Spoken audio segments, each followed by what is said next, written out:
समस्त दर्शक मानू मोर सत्साहिब सतपंथ मार्ग चैनल को आपण मानू स्वागत।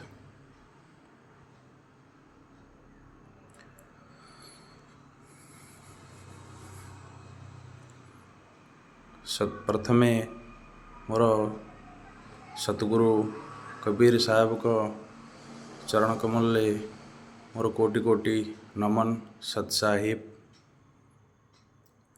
जीव शांति निमंते सतगुरु कबीर साहेब जो दर्शाई मार्ग आज आपण मानक पाखरे उपस्थापना करी।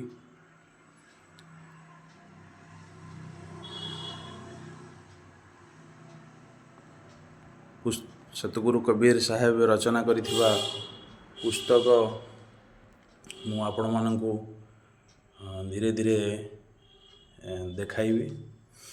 देखंतु ये होचंती सतगुरु कबीर साहेब को पुस्तक कबीर सागर। पुस्तकर नाम एथिरे सतगुरु कबीर साहब लीला जीवनी मार्गदर्शन सबू दर्शा जाइछि। यार एक खंड भाग अनुराग सागर केवल जीव कल्याण निमंते शांति निमंते सतपंथ मार्ग अपनी निजको निजर जीवन को सत्यर मार्ग रे चलाई निज जीवन को सफल करि परिबो। एथि मध्यरे ये हेउछि कबीर साहब को जीवन दर्शन। यही सब पुस्तक बाबद जो लेखा अछि एक मु आपण मानकु धीरे धीरे यार अर्थ सहित मु आपण को जणैबी। प्रथमे पुस्तक जो मुख्य भाग ऊपर भाग को आपण जानि नियंतु। विषय वस्तु धीरे धीरे आमे भितरु गले जानिबा।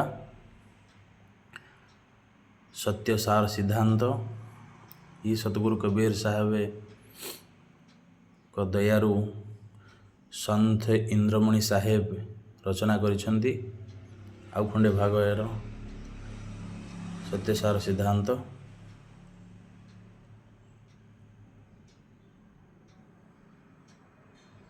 ये भी आउ खंडे बहुत पतला पुस्तकटे पढ़ी के आपण माने जानि परिबे केमिति जीव रो शांति और मुक्ति होई परिबो। सतगुरु कबीर साहेब यार मार्गदर्शन करिसेंती ए संसार भीतर रही कि ये सत्य सार सिद्धांत मु कौन करी। संत इंद्रमणि साहेब लेखक ओडिया रो अनुवाद होइछि एथरे अछि ओडिया रो। तापरे आउ गोटे पुस्तक भोकर करामती सत्य सार सिद्धांत भोकर करामती सतगुरु कबीर साहेब को दयारु संत इंद्रमणि साहेब यह उपस्थापना करछंती लेखक।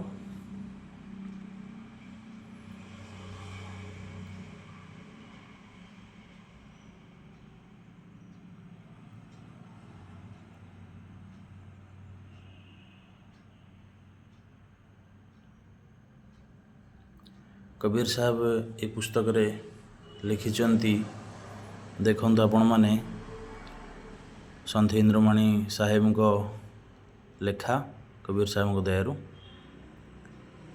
कोमल भावरे कुहंती कबीर एमिति कर्म जीवन रे तू कर हसुथिबु तू कांदुथिब संसार। तो यही भली विषय वस्तु आम भितर पशिले संसार भितर ये कर्म आमे करिबा उचित जाफल कि संसार आमे जेतले छाड़िबा सेतेबेले ଆମେ ହସି ହସି ଯିବା, ସଂସାର ଆମକୁ ଝୁରୁଥିବ। ଏଭଳି ଉଚିତ କର୍ମ, ଉଚିତ ମାର୍ଗରେ ଚାଲିବା ନିହାତି ଜରୁରୀ। କାଳର ପ୍ରଭାବ ଜରିଆରେ ଜୀବ ଆଜି 184 ଯୋନିରେ ପଡ଼ିଯାଇଛି। ଏଥିମଧ୍ୟରୁ ଏ 84 ଯୋନିରୁ ଉଦ୍ଧାର ପାଇବା ପାଇଁ ସତଗୁରୁ କବୀର ସାହେବ ସତ୍ୟସାର ସିଦ୍ଧାନ୍ତ ରଚନା କରିଛନ୍ତି। ସତ୍ୟ ହେଉଛି ସାର, ଆଉ ସେହି ସିଦ୍ଧାନ୍ତ।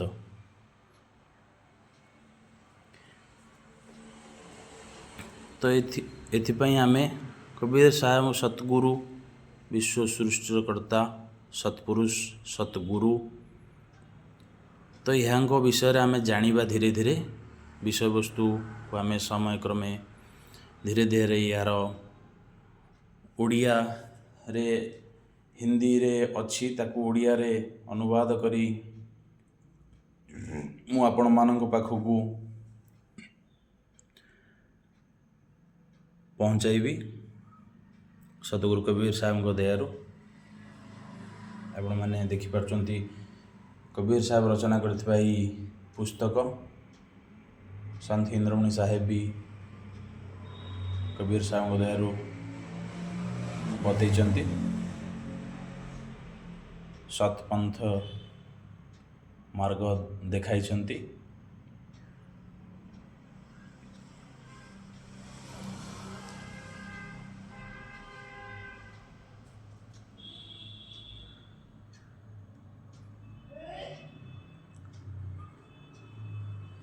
ଆଜିର ଏହି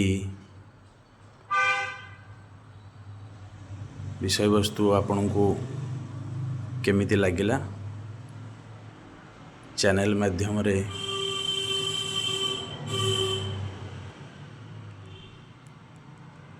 କମେଣ୍ଟ କରି ମୋତେ ଜଣାଇବେ।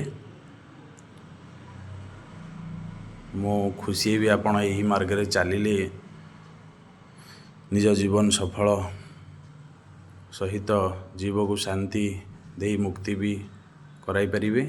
ସତ୍ୟର ମାର୍ଗକୁ ଆପଣେଇ ସତଗୁରୁଙ୍କ ଜ୍ଞାନରେ ଚାଲି ନିଜ ଜୀବନକୁ ସଫଳ କରିପାରିବେ, ଏହା ମୋର ବହୁତ ବିଶ୍ୱାସ ଅଛି। ଆଜିର ଅଧ୍ୟାୟକୁ ଏଇଠି ରଖୁଛି। ସମସ୍ତଙ୍କୁ ମୋର ସତ୍ ସାହେବ।